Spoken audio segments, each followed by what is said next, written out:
back to Plus This. I'm Kathy Deach. And I am Eva Tingley. Did you guys miss us this week? Did you? We missed you. I don't know. We did a lot of things this week that you could have been in. Oh, yeah, that you could have caught have us. To yeah. miss us. You didn't. You probably didn't miss us because you probably saw us yesterday. And if you didn't, go back to our page and buy our clothes. Yeah, so we had a Facebook Live sale, a closet sale. Yeah, and we had so much fun with everybody. It is fun. It was fun. We tried to do a little earlier for you East Coast types. Yeah, but it was real sweltering hot. But we did it. We did it for you. We did it. We did it for you. And you can still go and look at the videos and buy the clothes if you like them. Yes, you just have to private message us on Facebook and tell us your PayPal email address and then the plus bus and the number of item that you want. Yes. I'm sorry. I'm sharing it. Look at me.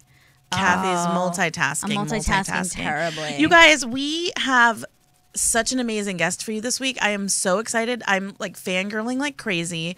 You know, like my inner Olympic athlete is just like dun, dun, dun, dun, like just so excited because we have an Olympian for you guys. Legit Olympic athlete.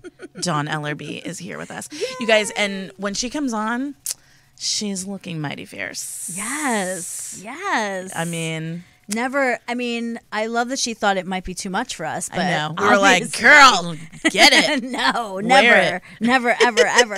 So on top of the sale, being hot, the rest of the week was really hot. Oh my gosh. Yes. You like avoided the heat from like you went to go see a documentary in order to not be in your hot apartment. Well, the only thing in my apartment that works is if the air conditioner's on, I have to be within a 6-inch radius for me to feel cool, and that just gets a little claustrophobic. Yeah, you're like, I was like, let's go to the movies. Yeah, exactly. So I got to see Won't You Be My Neighbor, which was beautiful, and I cried my eyeballs out. Yes. And everybody did, you said. Yeah, it was an afternoon. Which is it was a documentary about Mr. Rogers, if you are not familiar. And there's a moment at the end, I will not give it away, that, guys, I just lost it. Like, it's did you actually like sob, or were you just like ugly cry? Just like I went to a place. Yeah. I allowed myself to go to that place. I could see other people not, but I allowed myself to go, and I was real overwhelmed at the end. Sometimes I feel like I want to do that in movies, and then I'm like, oh right, there's other people here. Like, Eva, you can't sob out loud. Like, I want to be like, you know, yes. And then you're like, okay, but you feel that coming on, you know, and then you're like, oh, there's other people. I'm just gonna have a quiet tear streaming down my face, just streaming. Tear. But you had to suffer a terrible blackout for 2 days. Okay, on Saturday, I was like, these are my Chronicles of Eva Tingley's first world problems. It was 118 degrees in the valley on Saturday, and at 7:00 p.m. our power went out and it did not come on, and they kept going, oh, it's going to go on at 8, no, it's going to go on at 11, no, it's going to go on at 4 a.m., no, it's going to go on at 8:30, no, it's going to go on at 11. No, it didn't go on until like 9:00 p.m. the following night. And I realized how much of like a real wuss I was about it. Like, I was like, I can't sleep. It's too hot. First of all, I like run hot anyway. Yeah, I mean, you do. But no, I really do. Eva loves it chilly at her place. I really want it to be freezing. You did it.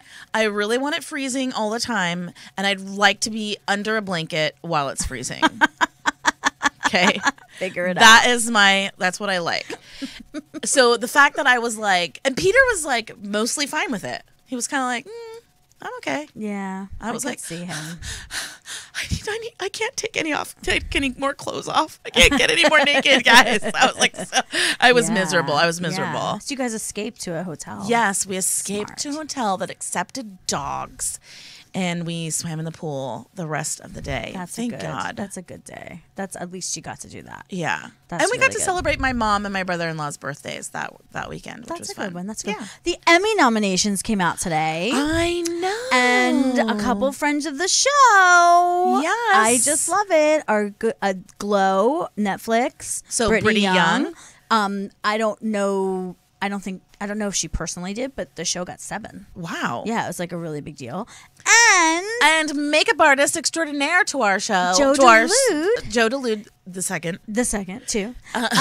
He made me the Hulk, made me She-Hulk. And what I really want to say, remember that, guys? Remember? Yeah, I posted it today, so you can go and he got nominated for Jesus Christ Superstar doing the makeup for them, which was so beautiful. I thought that was so bravo. Yeah, that's exciting. His first one. It's his first that's one. He's very really exciting. I hope he wins. Fun. We also had a fan reach out to us. Yeah, that was like a really like, oh, this is happening. Like, oh, like someone's reaching out to us for advice. Yeah. Like we have to. Sometimes we just feel like we're trying so hard to figure it out ourselves. No, but sometimes I feel like we're just like talking into the ether sometimes. Like it's like no one's watching or listening. So then when somebody reaches out, I'm like, oh my gosh. Because she was feeling like her workplace was fat phobic because they put up a notice about like the week number 11 of The Biggest Loser at our workplace. And she said, every time I see it, I feel upset about it, but I don't know how to bring it up without eye rolls and without the dismissal of a fat girl complaining. I don't think diet culture is healthy, and I think people can do whatever they want on their own time, but I don't think that it's appropriate for the workplace. Any ideas on how to broach the subject without being fat shamed or worse?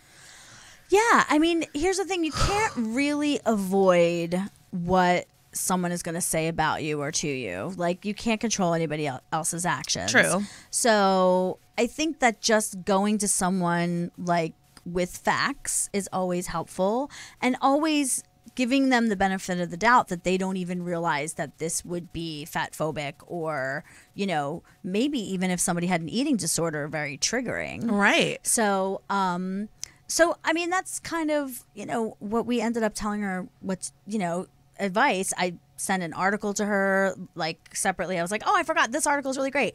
But basically, like, it's proven that even in the workplace, these competitions don't last. Like people, less than 2% of the people maintain and what is more weight. What is the point? I feel like there are other ways to, like, cultivate camaraderie in the workplace other than like, let's lose weight together so that we can like commiserate together. Well, I feel like it's also like shows you how connected we are to food. I mean, we have such a crazy perspective of food in this country, and it's all about, it's very Puritan. It's very like, let's like really count every calorie, and let's separate all the food groups, and let's like, no carbs, this, not, you know, it's, well, and I think about the Fatitude documentary and how they talked about like, there's all this like dieting, lose weight, do this, don't eat this, eat that, and then there's like this Food Network, and learn how to like braise a lamb shank and do all this stuff, and like food. Yes, and then there's like this crazy glamorization of food at every second. Right. Yeah. And it's like, it's real busted. Yeah. Yeah. So I don't know. I mean, I'm sure her company did mean it as like a, let's bond over this. And listen, my family, I don't know if I've ever told you this, Eva, but my family would do a Biggest Loser within it. I've told you have told me that. I've said it here on the show before. Like, I am one of a vast clan of fatties. Like, I used to waddle into the Weight Watchers at 10 with like everybody else, my cousins, my aunts, uncles, all in little fat ducks in a row, just like waddling in. So my extended family also participates in The Biggest Loser, and they would use it as a bonding thing where everybody would get together like once a week and weigh themselves. But what was hilarious is that my dad would host it and would make an entire like buffet of like just like anything you should not be eating, like, and fruits. Trust me, there was fruit. There's a lot of fruit on the table. We're from Philly. That's a Philly accent. There were fruit. That's my dad's big defense. We got a fruit plate. What's the problem? I'm like, yeah, but you also have like this chicken cha-cha that's like cream of mushroom soup and chicken and like onions crushed on. I don't know. So the fried onions on top. This hilarious thing where like you'd see everybody going, weighing, and then just putting food on their plate. Putting food on their plate. So ridiculous. So I'm sorry. It just tickles me so much because my siblings and I and my in-laws really bonded over that, like the insanity of it. Right. But my favorite is that my one cousin who has a wooden leg, she she would take off her leg to get weighed. And it was like this really big thing. They were like, she needs to take off her leg to get weighed. She can't count it and then take it off at the end. Like, it was like a hilarious whatever. And my family. That's how competitive your family was about The Biggest Loser. Guys. Very competitive. Amazing. And by the way, I don't know if anybody's kept the weight off or if they ever did, but it is a bonding thing is what I will say. Like, for them, yeah, but I think that at the workplace, they could find another way. Oh. There are other ways to boost morale. There are other ways to have camaraderie at the workplace. Absolutely. And I said to her, I was like, go to your HR department and figure out what your harassment policy is. Like, a lot of times body bias isn't a part of that. Right. So, like, you might not have, like, an official leg to stand on.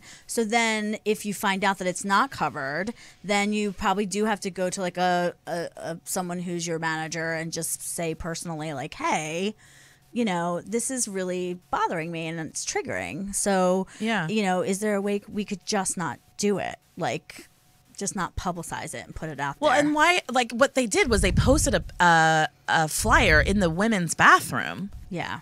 And so I just kind of feel like, I don't know. That's like a private place where you're, like, looking at yourself. You know what I mean? Like, it was posted on the mirror. Yeah. So that, like, you're looking at yourself and you're like, and going, oh, I should lose weight. I guess I should do this. Yeah. Right? I don't know. I just feel like it should be, there's other ways that they could do it. And maybe that's what we need to come up with. Other ways to boost morale in the workplace. Yeah, other guys, than tell us diet your ideas. cultures. Tell us your ideas. Other than diet right culture. Now. Okay, Yes. so we should take a break, right? Yes. Because I need to ask Dawn Ellerbee so all many the questions. I'm asking her all the questions, you guys. So we're gonna tell just you everything know about her. We're gonna figure it. we're all going out. to dig deep. No, she's going to be like, what? What are we talking about? We have all the Olympic questions for Dawn Ellerbee with you guys next. You know that 67% of American women are size 14 and above. You mean they look like this? Yeah, girl. So then where are we in television and film? And where are we in fashion magazines and clothing stores? Yeah. So we want to help out entertainment and fashion and media. Catch the F up.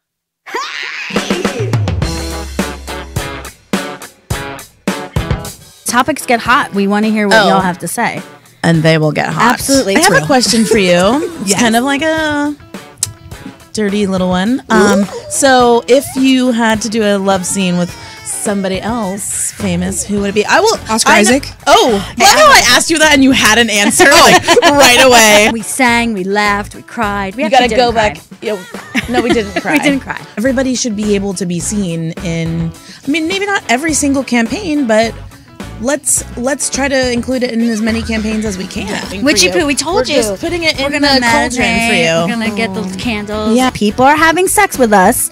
We need to show that we're like part of this society, and being sexual is part of that. Absolutely. So tough titty, you're fucking uncomfortable. Watch a fat girl love herself. Applause, applause, But just us. applause. Just us. Applause. Thanks. So good. Plus this.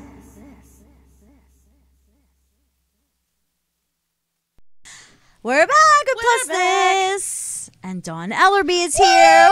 Hi, everybody. Olympic athlete. Yes. Okay, I just have to say, first of all, Dawn is a 5-time USA indoor champion, 6-time USA outdoor champion in the hammer throw. She claimed the gold medal at the 1999 Pan American Games and set a games record. She also competed in the 2000 Sydney Olympics in the hammer throw. Come on. Just like a champion all around. Yes. I'm just like, I'm like in awe of you. I have like seriously, since I was a child, I have always wanted to be in the Olympics because the 1984 Olympics were here in Los Angeles, and my parents took us. And my dad ran track. My dad ran the hurdles. Wow. And my dad went to the Deaf Olympics. My parents are deaf. So my dad went to the Deaf Olympics in 1956 and competed in hurdles. And so that's what we went to. We went to see track in the 1984 Olympics. That's and awesome. So I have a lot of like memories of that. Even though I was very little, I remember a lot of it.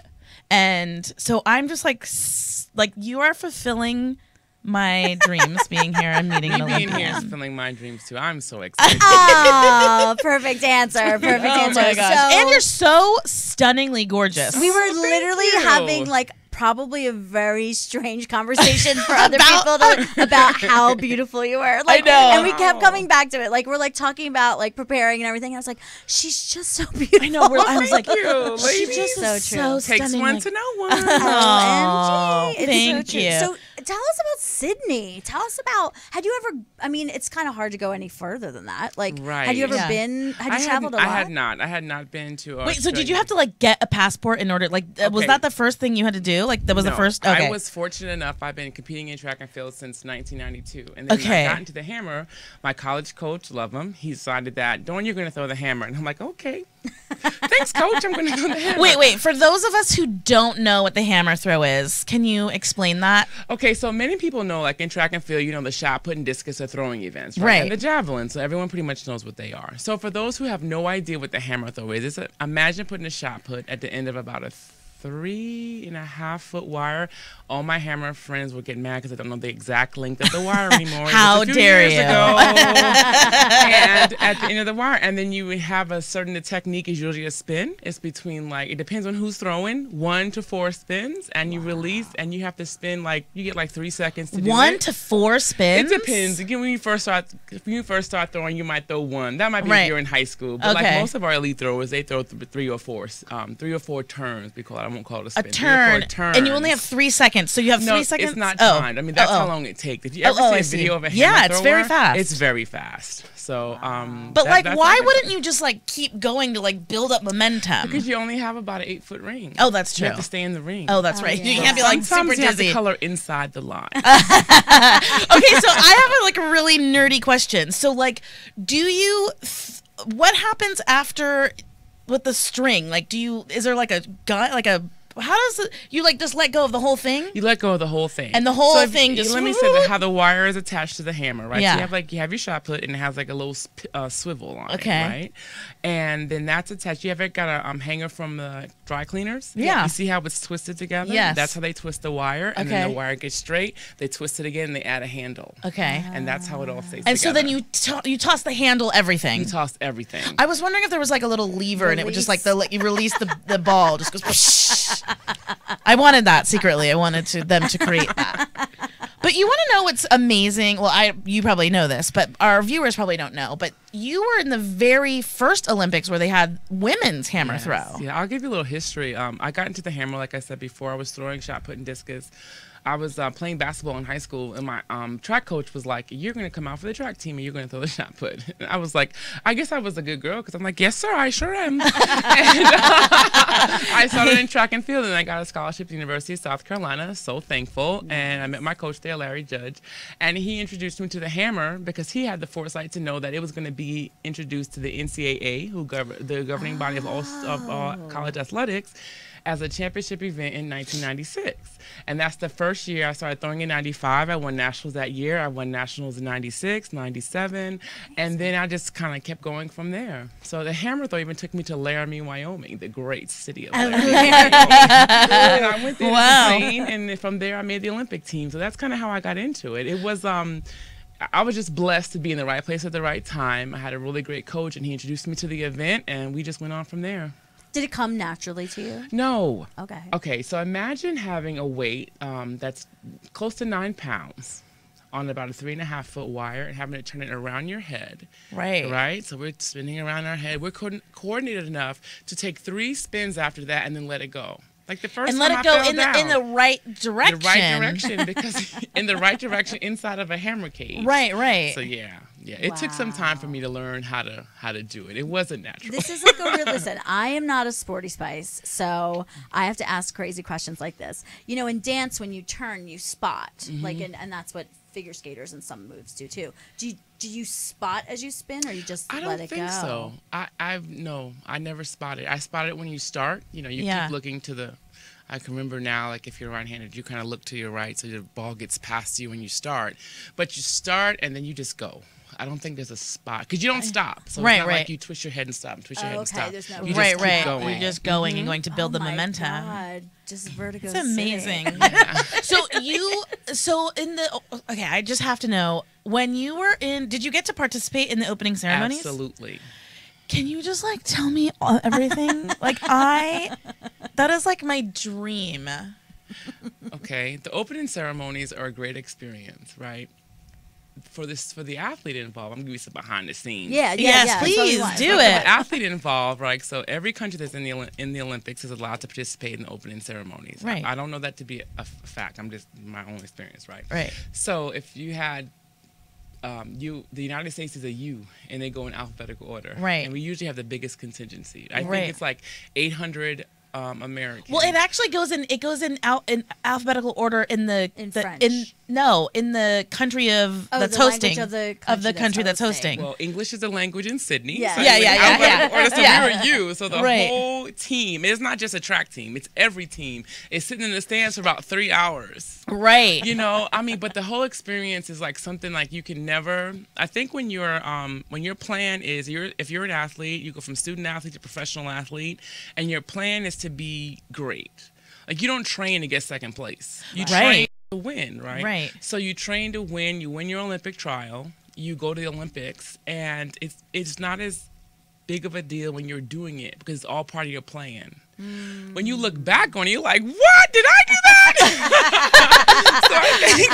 so I think sometimes now I look back and people ask me about it or they find out, because I just walk up to people like, hi, I'm an Olympian. Right. Well, it's I would. always someone that says about me. When I think back about it, it is a huge deal, and I'm so grateful that I had that opportunity. It is such a huge deal Yeah. because I would probably say less than 1% of the population gets to do it. Yeah, I think it's 800 athletes every 4 years. I think it's about 800. Right, so that's the last stat I read. It could be That's less or not more. a Don't lot quote of me on that. people.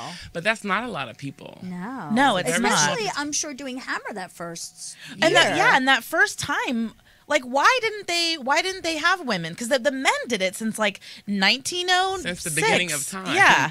Right. So why? I'm really not sure because it was the first year they had it in the in '96 was the first year they added it for women in college at the college level as well. And I think still unto this day, I'm a little bit removed from the world of track and field, but I think until this day they still don't throw it in high school for men or women. It's not the easiest sport to practice and train for safety reasons. You just can't go to a field and start tossing hammers around. Right. Right. You can always run somewhere. Yeah, you can say, There's always a place to run. There's a 90-pound weight coming your way.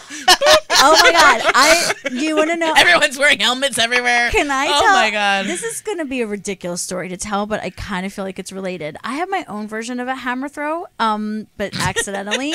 So I was in a show called Wicked, and in this one scene, it's a musical, and we had I had a hammer. We all had weapons. I'm like, do you not know what Wicked I'm is? like, Some people I know. don't. I love how Some she's people talking don't. to you like, No, some I was in people a don't.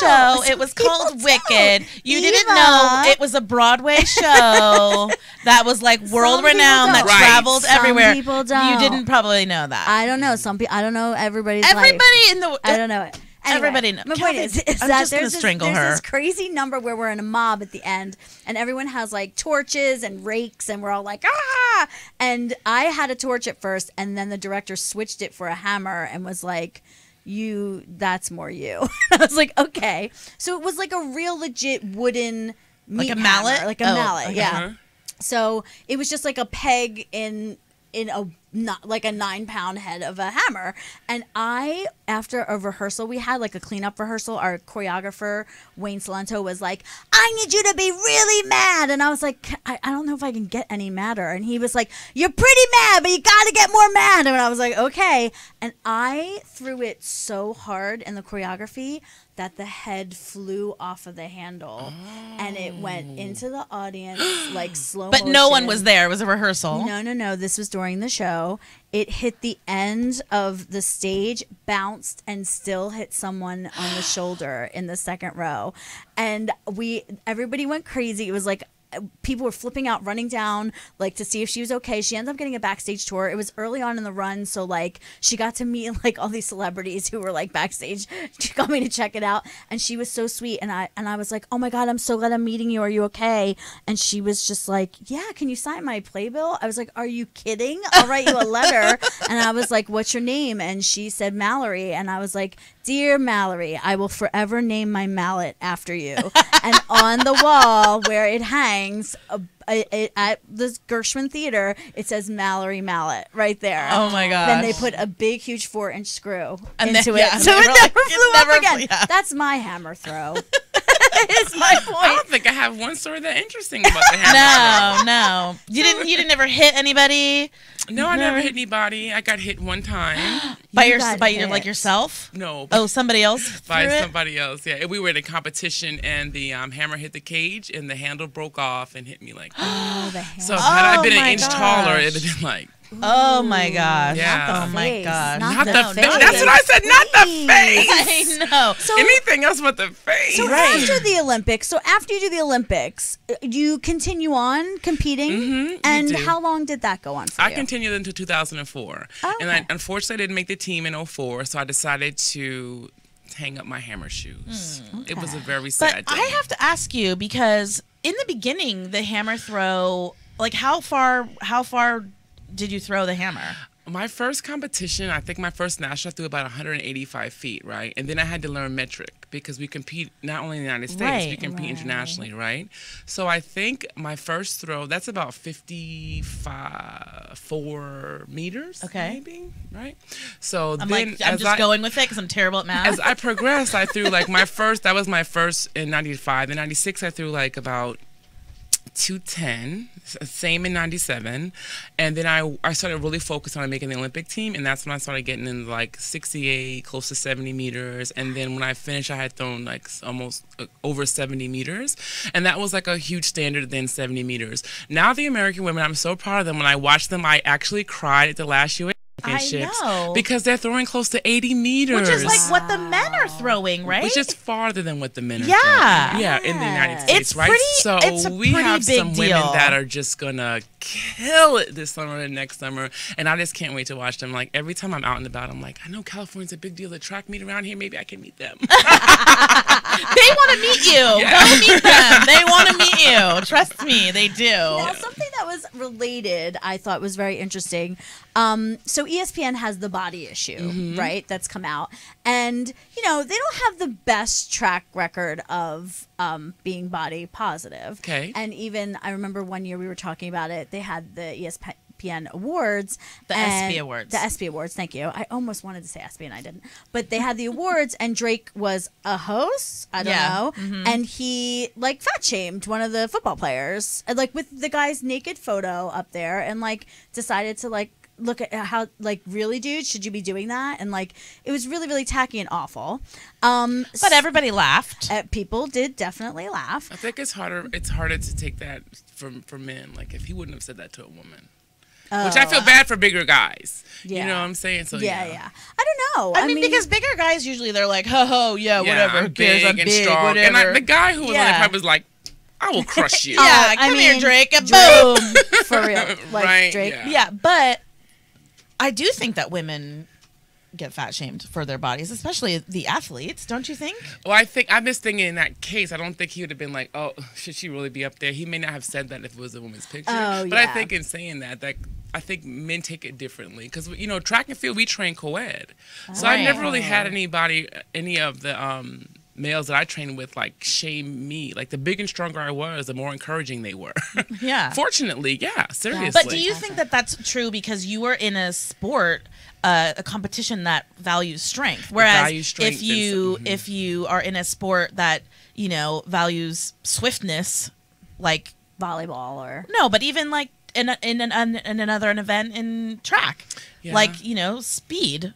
But I think if you look like fortunate enough in track and field, you run the gamut of every shape, almost every shape and size. So if you're a high jumper, you could be 6'4" and like a size 0. Right. And if you're a triple jumper, you could be 5'7" and you could weigh 155 pounds and still be a size 0. Right. Because you just need that strength and power. So I think I'm just thankful to participate in a sport that actually help me celebrate my size. yeah. Because so there's it not was a lot of Olympic, or specifically Olympic sports, or any sport really that celebrates size except track and field and weightlifting. Yeah.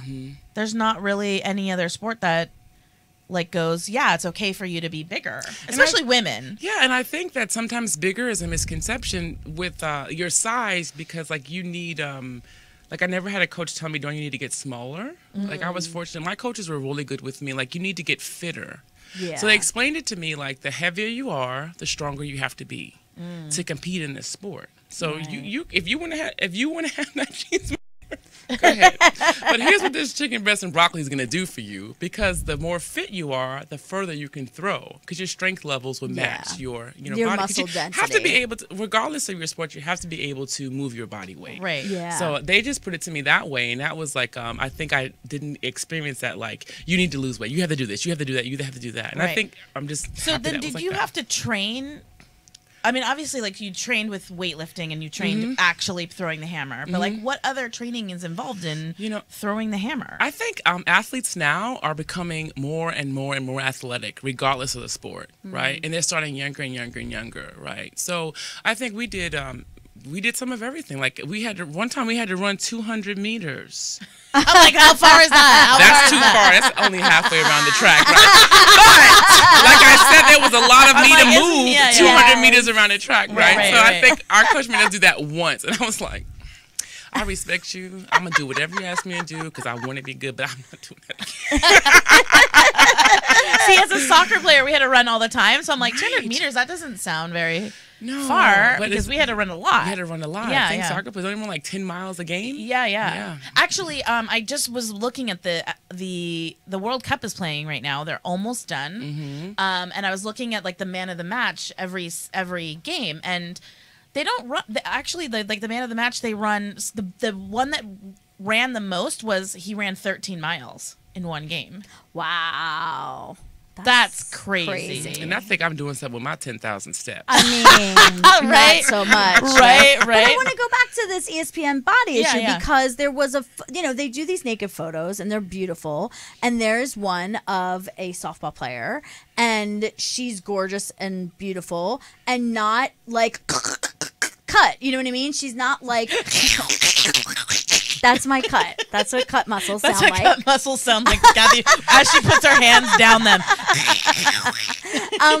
So, and I think a lot of people were like, oh, this is so brave and body positive, and it certainly is, but I just found it fascinating that underneath her uniform, it mattered how many muscles she had. Like, I feel like softball players especially, like, being stocky is actually great, especially for catchers. I was a catcher when I was in high school, and there's something to be said for softball too, like doing short runs, and your body is just going to look different. It's not going to look lean and lithe. No, it's not going to look like a runner, or it's not going to look like one of those ice skaters' bodies. That's just not the case. Yeah, I just thought it was very interesting that hers was the one that stuck out, because the rest of them, it was like, I don't know if there was some kind of regimen that they did before they took the naked photo. I know a lot. But you have a beautiful photo you sent to us of all of the people who were in the Olympics with you. Or was it the track and field? It was by Howard Schatz. It was called The Athlete. Oh, okay. And it was a book I was able to be in. So you guys are looking at it right now, and you can see. Yeah, and it was just, I wasn't prepared for, like, I didn't say, like, I'm going to get in shape for this. We were at Nationals, I think it was 2001. So it's a fairly old photo, and I was asked to be in it, and I said yes. So the thing about that is, like, I think they had some uniforms for everyone, right? So you just had, like, a kind of a panties and a bralette. And I've never been not endowed. Like, I've always had the girls. It was so funny because I couldn't fit the shorts they had either. So I had to have my own shorts, which is fine, right? I'm used to that. Yeah. So, but the bralette, I kept falling out of the bralette while I was taking the pictures. So I was like, you're like, guys, come on. I'm like, come on. So they wanted to get in some, because I was throwing while I was taking the pictures. But it was such a good experience. And at first I was a little bit like, if you look at the book, there are only a few athletes there that aren't cut and don't have like amazing abs, and I've never had that. But I said sometimes, like, well, what's wrong? Why don't you have abs? And I think, well, what's wrong with my body? Right. This body's got 16 different national titles. Yeah. Hello. American and collegiate record when I was in my time, right? It's nothing wrong with this body. Right. So I started to be that picture really helped me gain my confidence, because I thought people would see it. And, we talk about, like, we don't need external validation. We can validate ourselves. But I mean, the truth be told, we're all human. Sure, so after I saw that picture, and some of my colleagues in the track and field world was so complimentary both men and women. I just was like, yeah, girl, just look at your naked body. Since then, it really helped boost my confidence when I thought it would have the opposite effect. Yeah. So I was, it was amazing. great. I loved, just seeing all of you like that. Were you all in the room? No, actually, I think you it guys was all did individual and then it was Oh, cut then together. yeah. Oh, it was cut together. Well, they did a very good I job. wish I knew you liked it because I would have brought the book with me. Oh, I love yeah. that. That's so beautiful. Yeah, next time. We should take a quick break so we can get water. Yes, we're going to take a quick break and we're going to come back and we're going to talk to Dawn about hot topics and About her all work the now, things. what she's doing now. and what she's doing now and her Yeah. amazing Instagram. Please. So come back. We'll be right PlusThis. back.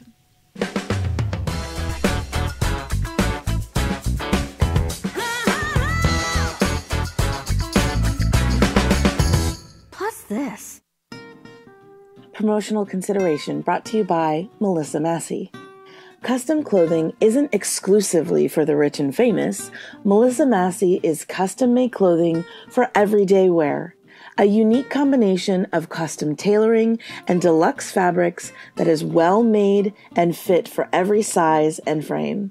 Made in LA, sold in LA, and online at melissamassey.com.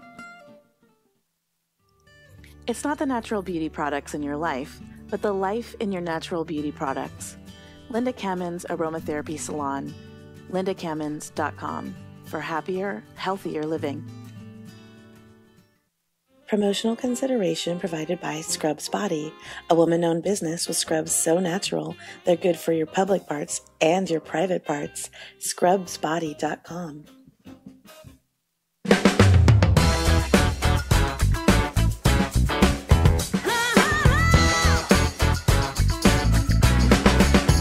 PlusThis. Guys, Dawn's jacket is a suit. It's a suit, and And she it's has the from matching Ellerbee. pants, and she looks And you're so right. hot. It is amazing. And we've seen the whole thing. Well, and you guys, we're gonna take pictures and post them on Instagram, and Kathy and I are gonna be wearing our highest high shoes, So high. and still gonna be little shorties next to this beautiful glamazon, Thank you. For sure, for sure. who is also wearing like 4-inch heels, by the way, just killing it. Yeah, because why Love it, not? why not? She's like, I'm always taller than everybody anyway. Yeah. That's my favorite thing. She's like, why? She's like, why do I gotta wear them? Yeah, I'm just gonna wear them. I love it. I love it. So tell us a little bit about what you're doing now. Okay, right now I work in college athletics and I love it. I mean, I'm really happy to work in an industry that so impacted my life. So I work at Cal State Northridge and I'm the Associate Athletic Director for Marketing, Branding, and Fan Development. So what does that mean? That means I'm in charge of like your game day experience, marketing, selling tickets, getting people out to the game, doing some community engagement. So like if you go to a game, like when you walk in, as soon as you walk in the door, you should be entertained. You should have a great experience from the time you walk in to the time you leave. Oh, wow. And that's what I'm in charge of for my university. So like, you know, if you go to a basketball game, every time out there's something going on. At halftime, there's something going on. Pre-game, post-game, giveaways, toss the that's crowd, fun. things falling out of the ceiling. I oversee I mean, I want you guys to come to a basketball game. Like, you will have the best time. You will have the best time. Yeah, my nephews just started their very first basketball classes this week, so I should take them to a game. You know, shameless plug. You should get them signed up for the CSUN Kids Club, Matador Kids Club. Liz, Matador's Kids Club. My sister graduated from CSUN, so she should go. She's a Matador. She is. Once a Matador, always a Matador. That's right. Yes, that's excellent. So do you find that you deal with the kids a lot, the students? And I work with the student athletes. Like part of athletic administration is you get to be administrator with one of your sports teams. And what is my sports team? Track and field. Oh, yeah. That's my sports team that I work with. So I get to work with the student athletes, not as much as I'd like to, but I do get to interact with them, and that's the best part of my job. The student athletes are really the best part of my job. That's awesome. And what do you think is the biggest hurdle that they need to jump over? Like because you know, there's a lot in the news about like kids being hungry, like not having enough food at school in college, and like a lot of kids are homeless, like living out of cars and on couches. I was just wondering, like, what's your experience? Like, what's something you feel like college kids need more than anything?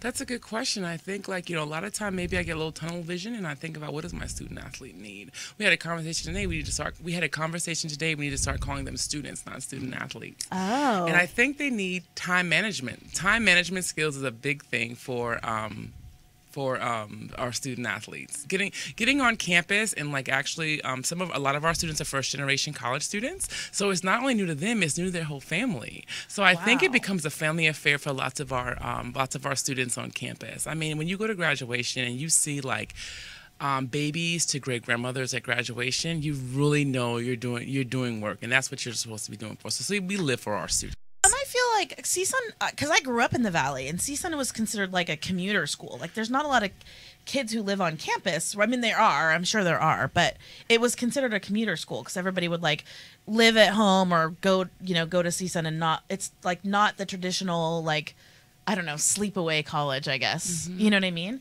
So do you feel like that's a challenge in getting people to come to events or to participate in that way? I think there are like 80,000 alum in the San Fernando Valley that went to CSUN, right? Wow. So I think you're right. It was a commuter school.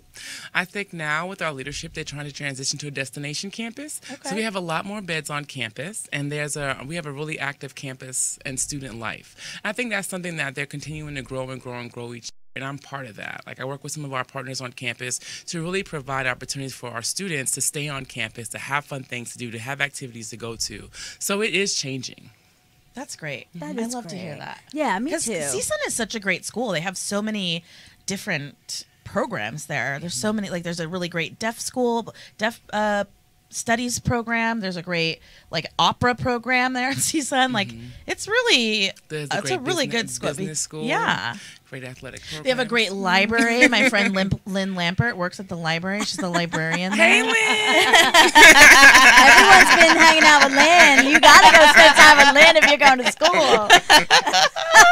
Lynn knows them all. Yeah, she knows them all. I love all these crazy kids. I love that. Well, one of the things we were talking about when we were in the green room, we were talking about brands, and you were telling us about Ellerbee and how even that it's hard to find things for somebody who's as tall as you.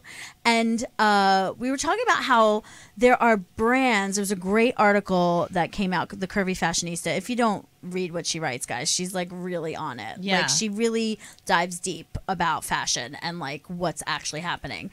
And she basically wrote an article called "Are Brands Dating Us in the Dark?" It's kind of like on the down low. On the down low, totally. Yeah. And she said, this is my favorite quote, even counting the demographic of the 67% of women in the United States wearing above a size 14, only 10% of online apparel is available in plus size. 10%. She put in caps. 10%. And then she went on to discuss how those who have sort of crept into the plus size, they're quietly entering into the creeping. So plus size. Creep, yeah. Like they literally did that. They're literally doing that. They on are the down low. So then we were talking about that, how they are creeping in, and then it doesn't do well because no one knows about it. Right, and then they go, oh, see, it didn't work. Yeah. So and I love that Dawn just found out, because we were doing this story, that J. Crew has plus sizes, and she was like, "What?" and like went and searched it, and about how these brands don't get it. Like, you could have an Olympian modeling your clothes, y'all. Yeah, y'all. Yes, y'all. Come on, J. Crew, get on board. Come on, Ellerbee, get on board. And we're just like talking about like what is the psychology of that, like, and why. And Lululemon, which really shadily was like, "Oh no, that's not our customer. That's not the customer we want to dress." When we asked, like, when people were asking them, "Are you ever going to have bigger sizes?" And they were like, "That's not our customer, no." And they were really adamant about it. It was really gross. I think that person might have gotten ousted from the board, if I'm remembering that story correctly. Bye-bye. Bye. Yeah. And so then they did quietly add some plus sizes. Yeah. And I just am wondering, like, I know we need to wear clothes, but should we be supporting them? I don't know. I'm really torn. What do you guys think? Dawn. Well, I think that I've always loved to shop, and I've always been plus size. Like if a 5-year-old can be plus size, yeah, I was it. I was wearing the Husky brand at Sears and Roebuck. Girl, I used to always I'm say, still cute though. I was still cute. yes, you were. I used bet to you always were.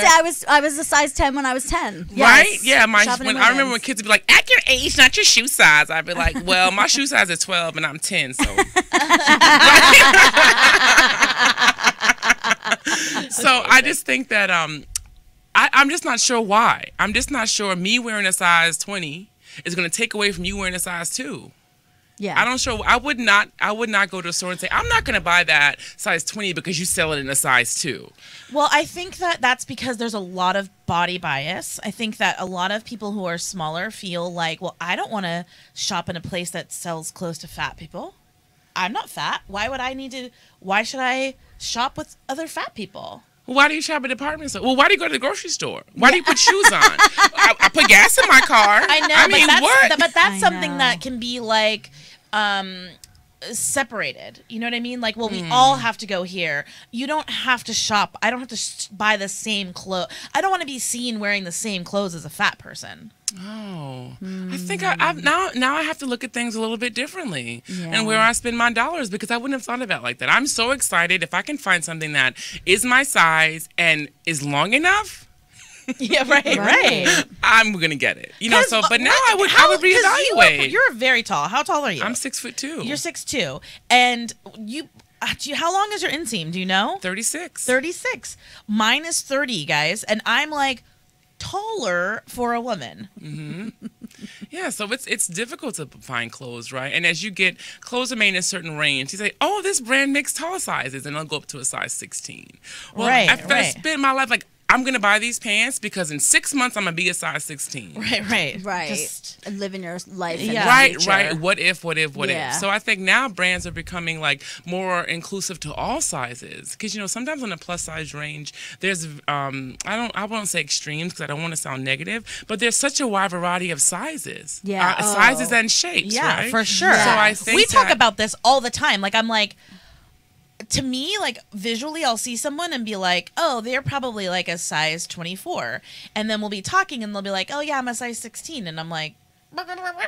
Yeah. Like, my brain doesn't comprehend that. Yeah. Because it's just so different. And that's just Yeah. because bodies are different.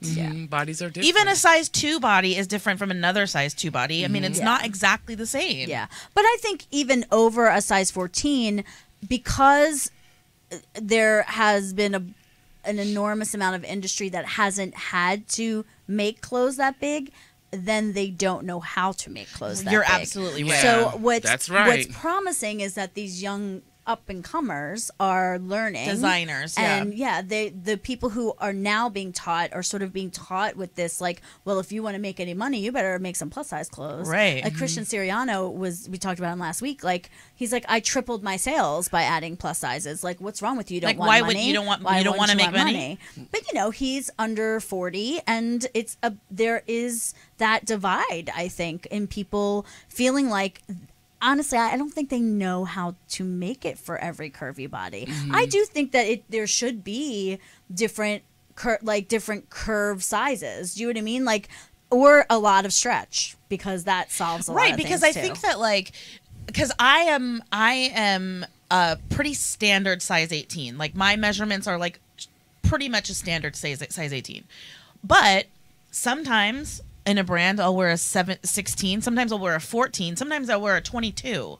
You know what I mean? Like, it's not like and I think that there can be another size 18, but her arms might be thinner than mine, or her waist might be thinner than mine, or her legs might be bigger than mine, or whatever. But it's not a standard. Like, we have to maybe we need to like do that. Like, it's like a size 18 tall, size 18 petite, size 18 regular, size 18 busty, yeah. like busty, And there's some busty, brands that or do size that. 18 Yeah. not busty. You know Yeah. what I mean? Yeah. Like, because there are a lot of plus size girls who aren't busty. Yeah, for sure. And I want to ask you, because I always ask this question, do you use the word fat, I think sometimes.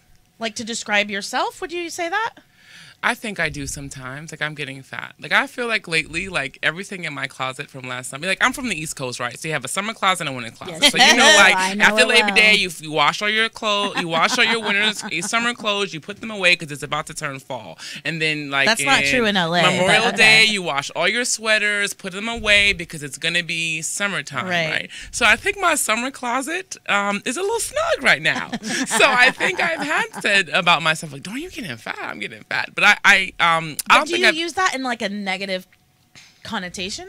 Because it sounds like it. I have to think about it. I think if I would call myself like, yeah, you know what, you're getting fat, I would say that. Does this make me look fat? Like, I don't say, does this make me look pink or blue? Does this make me? I've never asked anybody, does this make me look too tall? Does this make my afro look too big? Does this make my skin look too brown? I've never asked that question. So I think yes. I think I have. But it's interesting because, okay, so then if you were getting fat, or if you're like, if you said to somebody, does this make my butt look fat? And they were like, yeah. Would you find that as an insult? Maybe. It depends on who is saying it, right? So if I ask you, does this make me look fat? And you're like, yeah, fat, fresh and fat. I'd be like, yes. But I don't think I would ask anybody that. Does this make me look fat? I don't think I would ask anybody that. No. Yeah. No, not anybody that I wasn't close to, or maybe who I knew would give me a negative answer. Right. Yeah, I wouldn't go to my coworkers and be like, hey, y'all, do I look fat? Right. And they're like, yep. It's real funny because I feel like we have certainly shifted since we've been doing the show. Yeah. You know, we did the show because we were like, how are there 67% of us and less than 2% of us are in media or film and TV? And we were like, bah! Like little rage machines. But then we realized how much of our own body bias we had and how much I would always say chubs. I would never say fat. I would always be like, chubs, I'm chubs, blah, blah, blah. Is like my favorite word. And then like slowly, like saying fat felt okay. Right. And there was like an undoing that happened because the more you read about like what you just said, like you would never go, you know, I'm black, that's bad. You know what I mean? It's just, Or did these pants make me look too tall? Yeah, yeah. So like, Because fat is really truly just a descriptive word. Right. Like tall, short. And who you're not describes like, oh, what that is? right. Like I have Exactly. friends that are like a size 2 or 6, and they're like, "Oh my gosh, I'm getting fat." But no, I mean, I will look at them and say like, "No, you're not. You're skinny." But is that fair for me to say to them too? The same way I wouldn't expect someone to say like, "Dang, you're getting fat." So I think that it's all relative to like who you're talking to and how you phrase it. yeah, I when a size 2 person is saying I'm feeling fat, I would feel very comfortable saying, well, fat's not really a feeling. It is just how you look. Like if you're bloated, that's different. Right. You know what I mean? But like saying you feel fat. No, but if she said that they said I'm getting fat, Yeah. because that's different. And I think that it depends. Because this is the thing. I think that we are allowed to say what we want to say about our own bodies. Mm-hmm. I think that if we don't want to be fat, then we have the right to not want to be fat. But I also think that what is the reasoning behind that? So do you not want to be fat because society tells you that fat is bad? Or do you not want to be fat because you're not feeling good, you're not feeling healthy, you're feeling sluggish, you're feeling like your clothes don't fit as well as they used to, and you don't like that? Mm-hmm. Like that is, in my opinion, that's when you get to decide what you want to do with your body. You don't. That's where the problem is that when you're going, oh, society says I have to be a size 2 because I've always been a size 2, and now I'm a size 4, and oh my gosh, my world is changing. Yeah. Right, And yeah. I will admit this, when I really sat down and thought about it just recently, about all of the weight loss things that I tried to do, because I have literally been pretty much a 14-16 since I was 14. And I just have always tried to not be. And sometimes I succeeded in getting down to a 10, and then of course would be like an 18-20 soon after. That's just like the way it would go. And when I really think about those times, I'm like, was I really hating my own body? I don't know that I really was. I think that I felt like other people wanted my body to be smaller, and that I actually was like really okay being the size I was, because it wasn't something that I carried around like an albatross. I didn't shut down because of it. I know there are some people who have, and that is really heartbreaking, where people do like take that on and shut down and are less of a person because they hate their body so much. I think I was just doing it because socially that was what a plus size girl did. Yeah, you know what I always mean? tried to lose weight. Yeah, because I don't think mind my body. Right. Yeah. I think your body's beautiful. Well, thank you. And I don't think any of us knew or believed that we were fat or big or too tall or too short until someone told us. Right. Yeah. I remember the first time someone said, I'm too big to do XYZ. I was like 7 years old. I was at a church picnic. We had a bouncy house. And I was 7 years old. I was bouncing in the house, all little kids. I was twice the size of every other 7-year-old in the neighborhood. I'm bouncing in the bouncy house, and this woman who was like from the church was like, she's way too big to be in that bouncy house. And I heard her say this as a 7-year-old, and I think I like got out of the bouncy house and I wouldn't go back in it. And that's the first time I realized that like maybe big was being different or whatever, and I don't Or bad. right? Or bad. Yeah. Big was bad, Right. right? And I remember my mom would say to me, she's like, "Girl, if you don't like it, don't look." She would tell me to tell people. You have already told me like 3 stories about your mom, and I just like love your mom. Totally She was like the best mom ever. That's Yes. right. If you don't like it, if someone doesn't like how you look, tell them don't look. Right. That's Right. great. Right. That's Yeah. really great. Well, speaking about looking, I want to talk just briefly because we're almost to the end, I guys. know, it's so fast when but it's I want to fun, talk a little Dawn. bit about your Instagram because you recently went to New Orleans. New Orleans Yes, and like that's took all these amazing photos. And I'm just curious, when are you going to sign your plus size modeling contract? Yeah, does anybody hear that? Hello. When are we going to sign our plus size modeling contract? We gotta get 'em out there. I would love to do that. I haven't really tried, like seriously tried, but that's something I would love to do. I mean, because you are so beautiful and you're so like free in front of the camera. Like, I just loved looking at all your jump across the table Instagram. and just hug It's you. so true. It is so like true, you're just though. so Thank you. beautiful. It's so true, and I think that also you're needed. Like representation is needed, and there are women who look exactly like you who don't they don't see themselves Right. anywhere. So let's sign her up. Like, how do we make that happen? I don't know, but I think that Megan Kimberling needs to like coordinate like a beautiful shoot with you. Okay. Let's make it Let's happen. call Megan. Megan, let's make it happen. Yeah, We're let's looking go at to you, the Megan. Studio. Yes. But now we definitely want you to have the PlusThis bump. What is your Instagram handle? Everyone follow her. Go follow her yes. as soon as she Thank you. tells you. Tell us It's what it it's D_Ellerbee, so that's DEE_ my last name is Ellerbee, ELLERBE. So D_Ellerbee. You can That's my see it Instagram on the handle. screen right now. Jarvis just put her little handle there, so you can see the few pictures that Thank are up you, right now. everybody. Go follow her right now on Instagram. I mean, don't stop watching our show. But as soon as it's over, then you can We go. also have posted a lot of pictures of you this week. Yes, and we've tagged the her, heck out of yeah. you. Nice. So Thank we you so really much. want people to follow you. And when can we come to a game? Yes. Anytime, you Trina, let me Trina know. wants to. Trina said she wants in on the game. All Come on, right. Trina. We're gonna have like all these like fat girls and then my like nephews coming in to watch the game. That's right. We welcome everybody. Everybody can come and have fun. Yeah, that's true. Basketball That's starts true. in September. Basketball starts in November. November. Yeah, men's Okay, and women's November. basketball. So Oh, we need that's to perfect. We need to support both the men's and women's teams. Yes. And all of our sports start up the middle of August. Men's and women's soccer, women's volleyball. I want to come men's to a women's soccer basketball. game. That would be fun. Absolutely. My husband and I Any are game, big you soccer let me fans. know when you I wanna will. come. They I will are very text you. inside. They like she will have a conversation with her husband, and I'll be like, no. Like I have Oh no my God. idea what they're talking about. We're at big all. soccer fans. They're crazy. I'm soccer really fans. like. I'm really obsessed with the World Cup right now. I'm a little bit sad because my little ancestry team lost, but it's okay. Sorry. England lost. I You'll just be found out that okay. I'm 73% English, so Oh. I decided to root for England So that like changed everything. because the United States wasn't in. Anyway, okay.